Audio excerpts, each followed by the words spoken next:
Advance point کی ایک اور نئی اور منفرد ویڈیو میں آپ تمام دوست احباب کو خوش آمدید۔ دوستو، آج کی اس ویڈیو میں ہم پاکستان فضائیہ کی بیک بون یعنی F-16 طیاروں کے بارے میں آپ کو بتائیں گے کہ پاکستانی شاہینوں نے ان طیاروں سے کون سے کارنامے سر انجام دیے ہیں۔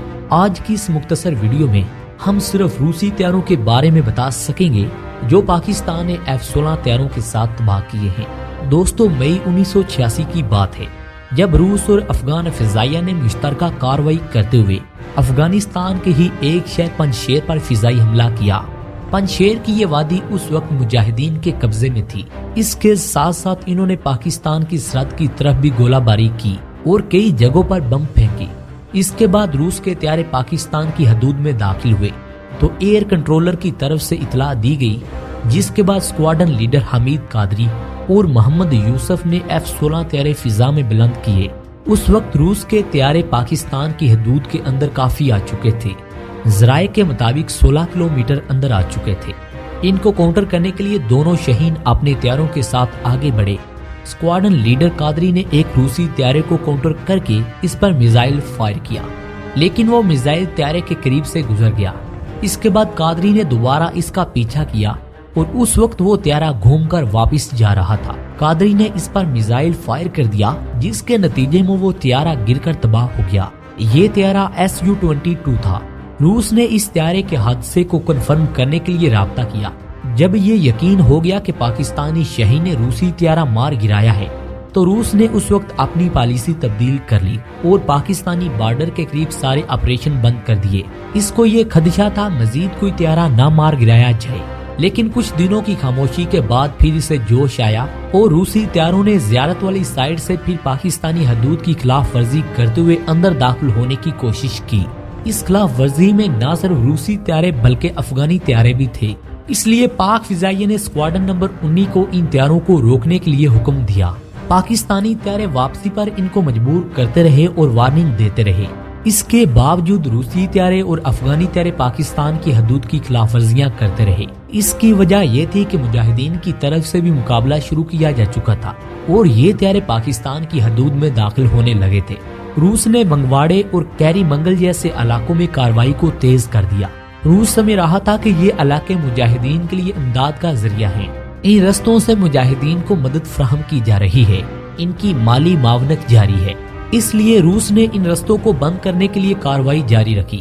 دوسری طرف جب پاک فضائیہ نے دیکھا کہ روسی اور افغانی فضائیہ ہماری وارننگ کے باوجود باز نہیں آ رہی تو اس نے قدم اٹھانے کا فیصلہ کر لیا۔ اس کی رپورٹ روس نے اس طرح دی کہ پاک فضائیہ کے F-16 طیاروں نے روس اور افغان فضائیہ کے خلاف کارروائی کا آغاز کر رکھا ہے، انہیں کاؤنٹر کرنے کے لیے ان ایکشن ہے۔ اسی طرح 1987 میں ونگ کمانڈر عبدالرزاق اور اسکواڈ لیڈر سکندر حیات نے سلو سپیڈ آبجیکٹ یارکی ایئرکرافٹ جو کہ افغان ایئر سپیس میں شامل تھا، جس کی ڈائریکشن پار چنار کی طرف تھی، اس کو F-16 کے ذریعے گرا دیا۔ یہ ایک AN-26 ایئرکرافٹ تھا جو کہ روس کے اہم ملٹری افسروں کو لے جا رہا تھا۔ اس حادثے میں یہ سب افسر ہلاک ہو گئے۔ اسی طرح 16 اپریل 1987 کی صبح کو 2 F-16 طیارے جن کو اسکواڈ لیڈر بدر اسلام اور خالد پرویز اڑا رہے تھے، یہ تھل کے قریب تھے کہ کنٹرولر نے انہیں اطلاع دی کہ روسی طیارے ہماری فضا کے اندر داخل ہو چکے ہیں۔ اسکواڈ لیڈر بدر اسلام کہتے ہیں، میری زندگی کا پہلا تجربہ تھا کہ میں نے دشمن کے کسی طیارے پر میزائل حملہ کیا ہو جو پوری طرح سے کامیاب رہا۔ یہ طیارہ ہوا میں ہی پھڑک گیا۔ کنٹرولر نے ہمیں اطلاع دی کہ ہم افغان حدود میں داخل ہو رہے ہیں، اس لیے وارننگ دی گئی کہ ہم واپس آ جائیں۔ ہم نے ٹرن لیا، ایک افغانی Su-22 کو ٹارگٹ کر دیا جو پاکستان کی حدود میں تھا، لیکن فائر لگنے کے بعد وہ افغان حدود میں جا گرا۔ اگرچہ بدر اسلام نے دونوں طیارے ٹارگٹ کیے تھے، لیکن ان کے نام کے ساتھ صرف ایک طیارے کو مار گرانے کا اعزاز جوڑا جاتا ہے۔ دوسرا طیارہ جو افغان حدود میں گرا تھا، اس کا ثبوت حاصل کرنا مشکل تھا۔ اس کے ساتھ ساتھ روس نے بھی رپورٹ میں ایک ہی طیارے کے گرنے کا ذکر کیا۔ اس کے ساتھ ایک چھوٹا گروپ مجاہدین کا روس میں کام کر رہا تھا، جس کی وجہ سے پاکستان کو وارننگ دی گئی۔ مراد یہ تھی کہ روسی طیاروں کو گرانے کی کوششیں ختم کرو، لیکن فضائی صورتحال کچھ اور تھی۔ تینوں اطراف سے کوئی بھی پیچھے ہٹنے کے لیے تیار نہیں تھا۔ روسی طیارے اور افغانی طیارے بھی کھل کر فضائی حدود کی خلاف ورزی کرتے رہے۔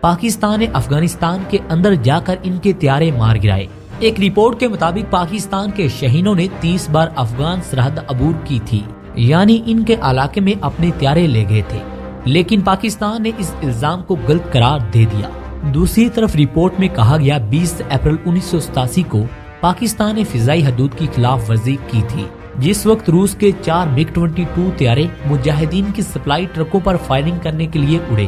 جب یہ طیارے پاکستانی حدود میں سپلائی پر حملہ کر رہے تھے، اس وقت پاکستان کے 2 F-16 طیارے ان کے تعاقب میں آئے، ان پر میزائل فائر کیا، لیکن وہ میزائل پاکستان کے اپنے ہی طیارے کو جا لگا۔ جب وہ طیارہ دشمن سے بچنے کے لیے ٹرن لے رہا تھا، لیکن خوش قسمتی یہ تھی کہ اس طیارے کا پائلٹ ایجیکٹ کر گیا اور افغانستان میں لینڈ ہو گیا۔ جس جگہ لینڈ ہوا وہ علاقہ مجاہدین کے قبضے میں تھا۔ مجاہدین نے نہ صرف اس کو پاکستان بھجوا دیا، بلکہ اس طیارے کا ملبہ بھی پاکستان کو دے دیا۔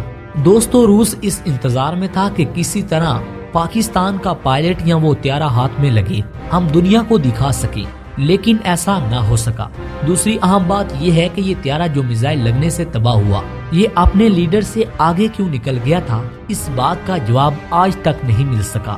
اس کے بعد کارروائیوں کو جاری رکھا گیا اور اسی مہینے پاک فضائیہ نے Na-26 طیارہ مار گرایا۔ اس کے ساتھ ایک ہیلی کاپٹر MIA بھی مار گرایا۔ پاک فضائیہ کی طرف سے کیے گئے تمام آپریشن کامیاب رہے۔ 1987 میں افغانستان نے ایک اور الزام پاکستان پر لگایا کہ اس نے Na-26 طیارہ گرایا ہے، اس میں عام مسافر سوار تھے، لیکن پاکستان کی طرف سے کبھی اس الزام کو تسلیم نہیں کیا گیا۔ 1987 کے آخر تک روس کی حالت افغانستان میں بہت خراب ہو چکی تھی۔ سٹنگر میزائل بڑی تعداد میں مجاہدین کے ہاتھ آ چکے تھے، اس کی وجہ سے بہت سے روسی طیارے گرائے جا چکے تھے۔ روس کی کوشش تھی کہ مجاہدین کو ملنے والی سپلائی کو روکا جائے، لیکن اس میں روس ناکام رہا، کیونکہ افغانستان کے علاقے پہاڑی تھے، روس ان تک رسائی حاصل نہ کر سکا، جس کی وجہ سے اس کو بہت بڑا نقصان پہنچا۔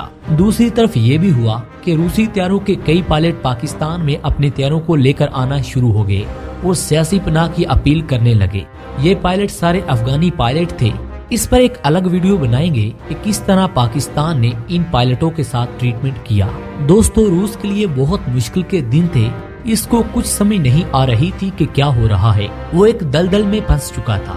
بات اتنی بگڑ گئی کہ Su-22 4 طیاروں نے افغانستان کے صدارتی ماحل پر فائرنگ کر دی اور اسے تباہ کرنے کی کوشش کی، لیکن MiG طیاروں نے ان کو مار گرایا۔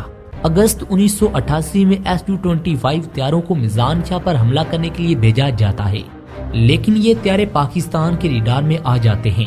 ان طیاروں کو مارنے کے لیے اسکواڈ 14 کے 2 F-16 طیارے بھیجے جاتے ہیں۔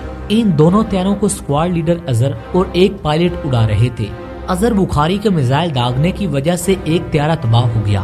اس طیارے کو روس کے کرنل ایکسیڈنٹ اڑا رہے تھے، لیکن وہ میزائل لگنے کے فوراً بعد ایجیکٹ ہو گئے۔ یہ طیارہ 2 حصوں میں تبدیل ہو گیا۔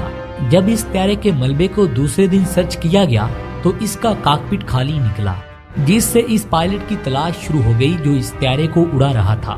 لیکن دوسری ہی شام کچھ لوگوں نے کرنل کو پکڑ لیا اور اس سے فوج کے حوالے کر دیا۔ یہاں یہ بھی بتاتے چلیں کہ یہی پائلٹ بعد میں ترقی کر کے روس کا وائس صدر بنا۔ 12 ستمبر کو 2 F-16 طیارے، جن میں اسکواڈرن لیڈر انوار اور خالد موجود تھے، روسی طیاروں کو کاؤنٹر کرنے کے لیے جاتے ہیں۔ اس آپریشن میں انوار نے 3 دفعہ MiG طیارے پر میزائل داغے، لیکن ہر دفعہ نشانہ خطا جاتا۔ لیکن دوستو، چوتھا میزائل اس طیارے کو جا لگا۔ اس آپریشن میں خالد نے 2 روسی طیارے مار گرائے۔ جب یہ تیسرے طیارے کی طرف بڑھے تو کنٹرولر نے بتایا کہ آپ کے پیچھے 2 طیارے لگے ہوئے ہیں، لیکن ان کے پیچھے کوئی طیارہ نہیں تھا۔ جب انہوں نے کنٹرولر کے پیغام کے مطابق اس طرف توجہ کی تو یہ کنٹرولر کی بڑی غلطی ثابت ہوئی۔